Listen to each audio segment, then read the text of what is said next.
So if your phone always turned down, you gotta go. Y'all don't like to hear it, but a lot of us single moms were literally tricked. What do you mean? How? I just want Get some help. I'm gonna be going about my business laughing while you in therapy. What do you mean by that? If you don't need my money, you can get your hair, your nails done, all this, you know how to, then why does the money matter then? He ain't lying. Go and put your gas in the car. You don't even know where the gas goes. She trying to find the gas tank. She just got this. It's not under the hood, Shonda. It's clean though, but dang, that thing clean. You gonna let me drive it? We don't know where to put gas in it yet. Unfortunately, I don't know where the gas is. Well, I So I'm know. just gonna run out again like I did in the driveway in the bin. Keep a jug in your car. This is normally what a woman does. She runs out and buys a car that she likes men driving in. She's not even aware that she has an electrical car. Like there's nothing inside the car that says, hey, you're running out of electricity. She thinks that it's fuel. So if your phone always turned down, you gotta go. Oh, she the one that had the phone. Something happened. Tell us your name. Ty. Tell us a little bit about yourself. I'm Ty, honey. That's all you need to know. Okay, then. And why did you throw your flag? I threw my flag because he said somebody whose phone is always turned down. And so my phone stays on Do Not Disturb because I'm a busy person and the notifications and everything overstimulate me. So if you insecure or feel some type of way because my phone is down, then that's not cool for me. Nah, your phone could be on Do Not Disturb, but if you got it face down, that's a whole nother Oh, thing. see, you ain't clarified that. But even still, I do that too. Okay. Respect. You doing too much. And if she hadn't thrown her flag, would you still date her? Yeah, for sure. Never mind. Nah. Stick to your standards, King. Don't let no woman sit up in front of you and try to talk like she's very important when it comes to her phone. It's always the least important person trying to trick people into thinking that they're really important. And everyone's sitting around like, who is this girl? Don't nobody know who this girl. It's always these type of girls. People are wondering, who are you? I know I'm gonna get a lot of backlash for this, but this is the truth. Y'all don't like to hear it, but a lot of us single moms were literally tricked. And what I mean by that is, no, that person didn't show any signs that they weren't going to take care of the child when they were at every doctor appointment. Sure didn't show any signs that they weren't going to be there as a father when they were there picking out everything for the baby registry or when they were in the hospital room when the baby was born.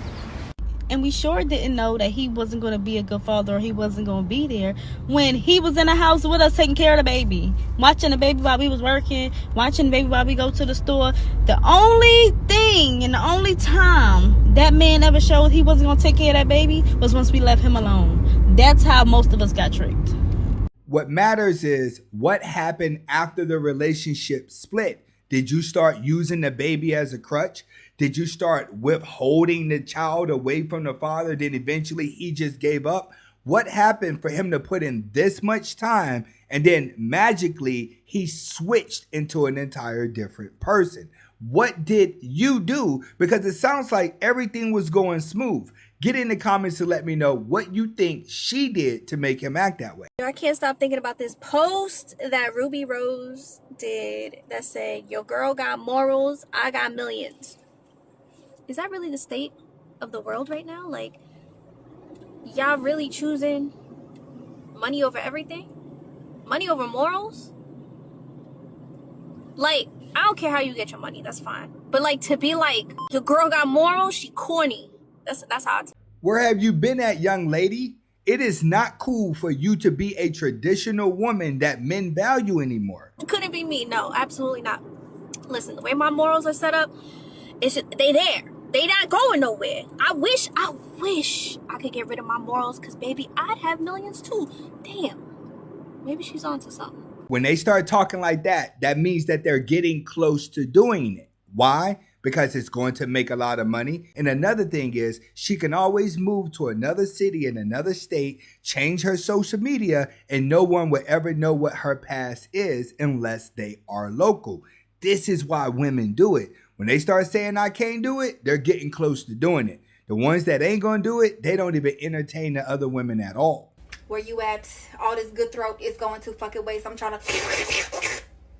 Like, do you not understand? Like, I just want. Where are you? The biggest question here is, where is your father at? What would your father think about this? What would your family think about you doing this?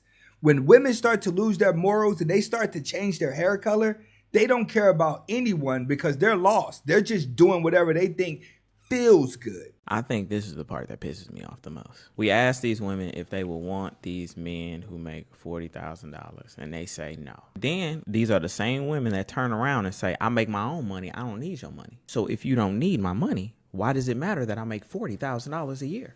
If you don't need my money, you can get your hair, your nails done, all this, you know how to, then why does the money matter then? Because you already got it. Because I want to spend Red's money.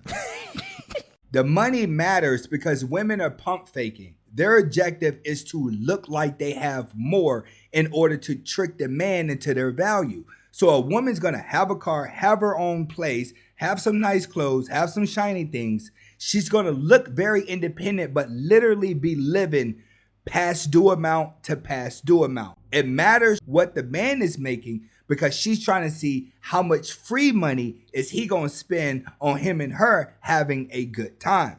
That's why when they start gold digging at the beginning, leave them alone because they're barely making it. Spoil your girl. What are you trying to do? You want her to be soft, right? You want her to feel like she ain't got to do nothing. I don't believe in that. So, you know what I mean? You don't spoil your woman? No, not in that sense because I have a partner at home. So like, well, I'm talking about on special days, not every day. No, and I mean they're in their on her special birthday. Days, You don't spoil her. You don't call it spoiling. Yeah, I wouldn't call it spoiling because then I would say that she also does that for me, right? Like, so she spoils you too. Listen, I don't mean that she in our house. We know we are preparing for war.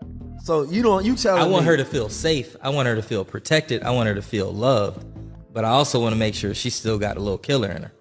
Spoil your girl. What are you trying to do? You want her to be. I agree with that, brother. You do not just want to give your woman to the world because all she's going to do is nag and complain. Women are never satisfied. You have to breadcrumb them with gifts. He's right. You want your woman always in ride or die mode with you. You don't want to be giving your woman so much that you spoil her, she become a dependent. That's going to make her naggy. And then when you get her used to that, she becomes a headache. Big shout outs to that dude, man. Get in the comments and let me know. Do you think it's okay to spoil your woman? Or are you supposed to always keep it as a partnership? If he's a grown man and he has no car, it's a dub. If he has a car and the shit is white, something about a man with a white car, spidey senses tingling. If he has a car and it's white,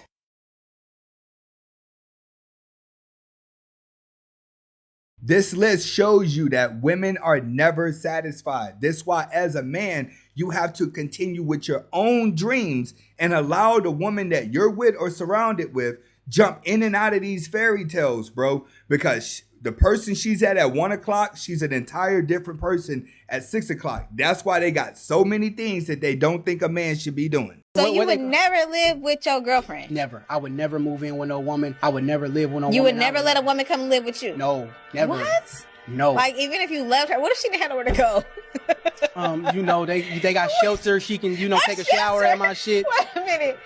I'm telling you, because you have to understand. So, the one that you fucking with, and she don't got nowhere to go, you're going to tell her to go to the shelter? She better call her sister or something. No, we're not doing that. This is insane. I'm telling you, y'all, living with somebody, I've seen friendships end, relationships end, family. I've seen relationships go to hell by living with somebody. Literally, motherfuckers had 10, 15, 20-year friendships, lived with each other for a year. They never spoke again. Living with somebody is a totally different ballpark, a totally different beast. I agree. I don't encourage that shit on nobody. Keep your own shit at all times. Your own car, your own house, your own money. We're living in a time where man and woman don't really have to live together when they marry either. Like, it's best for you to find your peace, maintain your peace, and then she has her peace. That way at night, no one is ever overbothered by each other. If a nigga play in my face, I gotta show him who the coach is. I really do this shit. And men think they do this shit, but women have mastered being hurt so much that we will know how to hurt you worse. Stop fucking playing with us. Because it ain't going to end in your favor. You can't do this shit I do. You can't be on this shit I'm on. Because you're going to cry yourself to sleep at night and I'm going to be for somebody else. I'm going to be going about my business laughing while you in therapy. Because we not doing that shit no more. We figured this shit out. We figured out how to maneuver through heartbreak. Heartbreak was so normalized for women for generations that we figured out how to adapt to survive to this shit. But then y'all looking at us like, oh my God, there's women out here that will do to me what I do to them. Yeah, nigga. You want a good woman, be a good man, you have no worries. I'll never disrespect a good man, but I promise you, if you play with me and you get on bullshit, you can't bullshit a bullshitter. There's not even that many guys that get women like that to turn around and play women. Women always are in charge of sex. Men are only in charge of marriage. A lot of these fatherless women become scarred like her because they try to chase the first dominant male that they're attracted to. And then they try to trick him into having a baby, thinking that that's going to put him in survival mode and he's going to become this wonderful dad. And when it doesn't work, they get their heart broken, right? The best question here is, where's your father? If you are ever going through a man's phone, screen record while you are going through his phone. Open up every app, Snapchat, scroll, go through the text messages, scroll, search your name, scroll, go through his screenshots, his pictures, stop the screen recording, send it to yourself through text. Because you can slow the video down after you send it to yourself. Delete the fact that you sent it to yourself. Delete the video off his phone. Don't forget the deleted album, delete it out of there too. Now you have the dates, you have the usernames, you have the text messages, you have everything. And you could sit there, you could pause the If you got to go through this much just to check and see if your man is cheating on you in that relationship, because your insecurity is going to throw the entire relationship off, especially if he's a real loyal man. The worst thing you could do is accuse a man of something that he never did before. It causes him to look at you different forever, because most people that are trying to find fault in other normally got fault within themselves. I can't date somebody that has social media. Why? Unless you're making money off of it, which most men are not. Let's just keep it real, like most men are not. Yeah, most people aren't making money why are you on social media? Okay, so what about the person that looks at social media as like, okay, if you're following like things that inspires you, things to give you ideas. To help please, you, the average man isn't following inspirational quote pages. I asked my boyfriend to delete his social media. Was he using to make money? No, he was not. He just had social media because everybody has a Facebook, everybody has an Instagram, so he just had them. And I was like, there's no reason for you to have them. Go ahead and delete that for me. Go ahead and log off for me. Did he delete it? Yeah. Oh, wow. He lucky I let him keep his LinkedIn. Well, I could see why a woman would want their man to delete social media just because of that, because, you know, flesh and temptation is real. You can get distracted in real life. I don't think that social media brings any more real life distraction than real life. Yeah. I just believe that it's easy to get caught up in a fallacy. Like, it's social media sometimes is your imagination. If you got me in front of you, you don't got to imagine about nothing else. I feel sorry for that man. When you start adjusting to the woman, it's only depression from there. Use social media for what you want to use it for. It's the way of life now. But I do agree, if you ain't making that much money from it, or you ain't making money from it at all, you should not be posting 100 times a day. Me, I'm a content creator. I need to post. It's part of my life. But a lot of people that I see on social media, you just bored. When I first met my husband, I was working my engineering job with my own place while he was sleeping on our mentor's couch with a roommate whose cat used to piss on all of his clothes. And guess what? I used to sleep on that couch that probably had 1,000 asses across it with him. And then when we dated the second time, he had his own studio apartment, but he was sleeping on the floor. And guess what?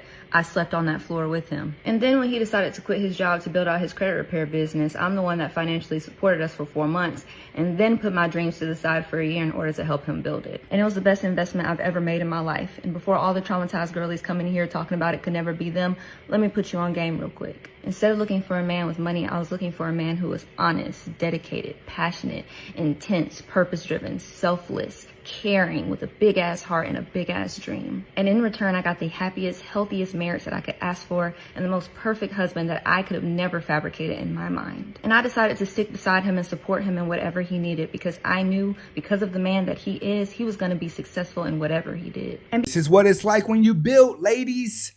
All right, men, make sure you got a purpose, but only be with the woman that's going to help you become successful. A man without a dream should not be dating, because a woman doesn't have anything to attach to and you have nothing to show what you're passionate in. All these other girls that want you prepackaged, they're going to be single for the rest of their life. And when they get in their 40s, they're going to be trying to sleep with whoever that fast. That's how women turn into cougars. That's what most feminists now, they're going to be cougars.